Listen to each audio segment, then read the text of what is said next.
Bind us together, Lord, bind us together with cords that cannot be broken.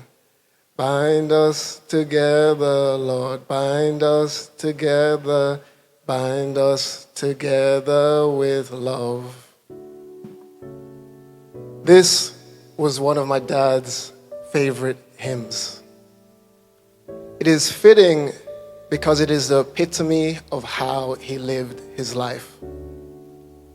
My dad was known as many things to many people.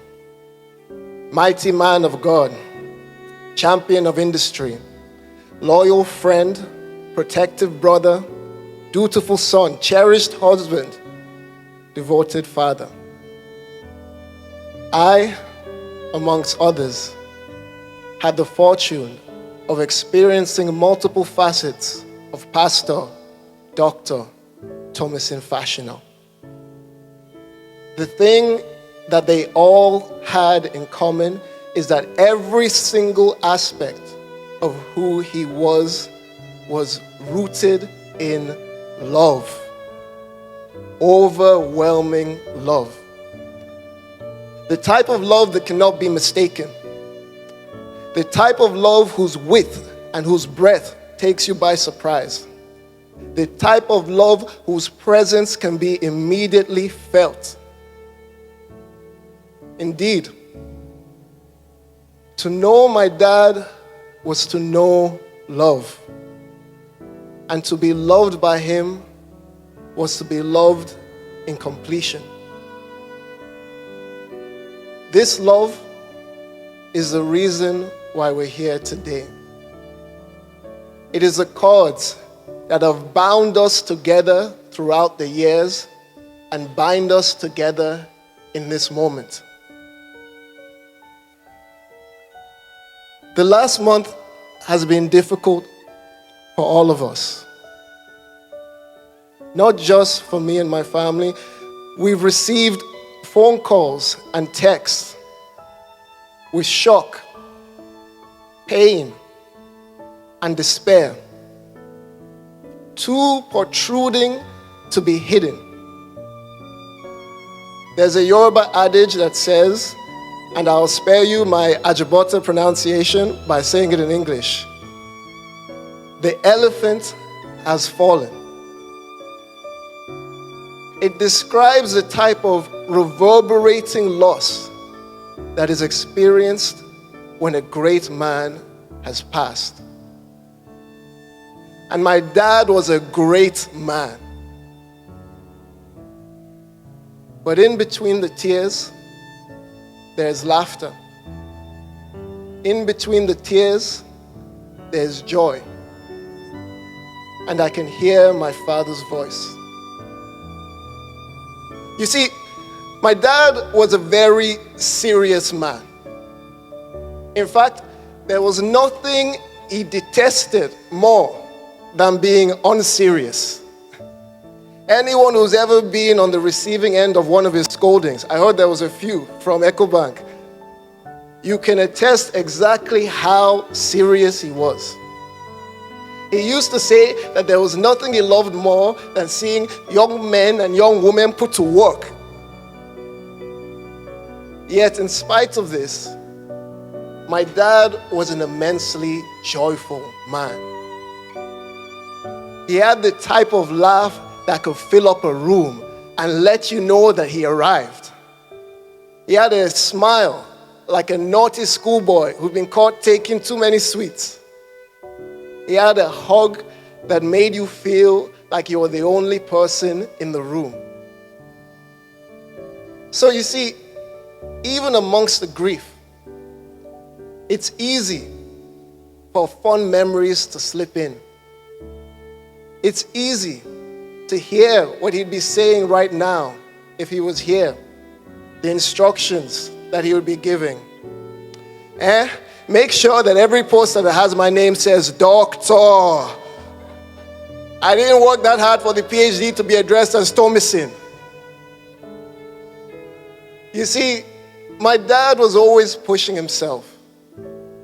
He had a curious mind that loved to learn, to teach, and to debate.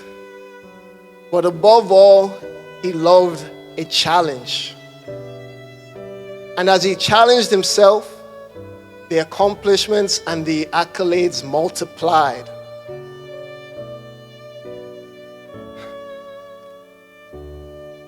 He beat insurmountable odds throughout his life.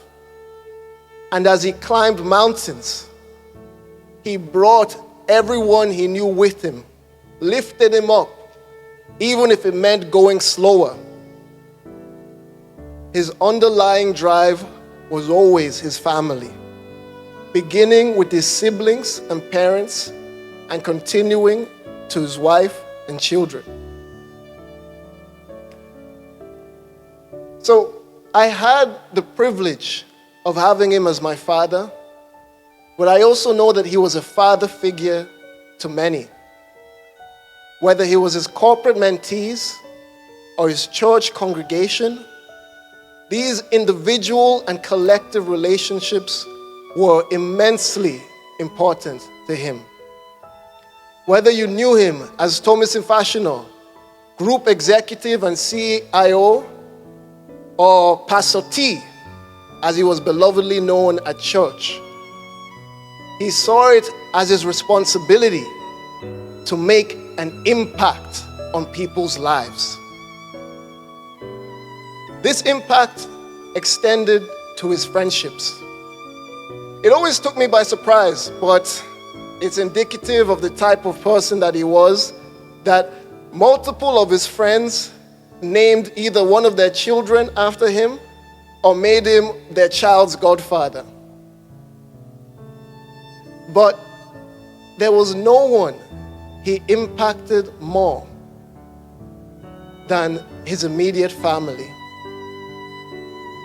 With 30 years of marriage to my mom and lessons upon lessons upon lessons as his children, he shaped our lives. Everything that we are, everything that we've achieved, and everything that we will achieve will be because of his pains and efforts. He was the giant of our lives, and he did not leave us wanting. There was something my dad always used to say when I'd go to him with one of my strifes. It is well. Daddy, the school is saying this. It is well. Daddy, my boss is saying that. It is well. Daddy, what if the sky falls? Tammy, it is well. Sometimes I used to look at him and think, what about all this sounds well? But then one day I went to look up the true meaning of the phrase in the Bible. And that's where I found that it was a declaration of unshakable faith in the protection and serenity provided by God in the midst of an unspeakable tragedy. When the Shunammite woman declared to the prophet Elisha, after immediately losing her miracle child, it is well. So as we sit here together, let us cry and let us weep for this loss. But let us laugh and let us smile, bound together by the cords of love that we have for this man, closer than ever. And lastly, let us have faith, knowing that for Pastor, Dr. Tamilore Fashina, and all those who loved him, it is and will always be well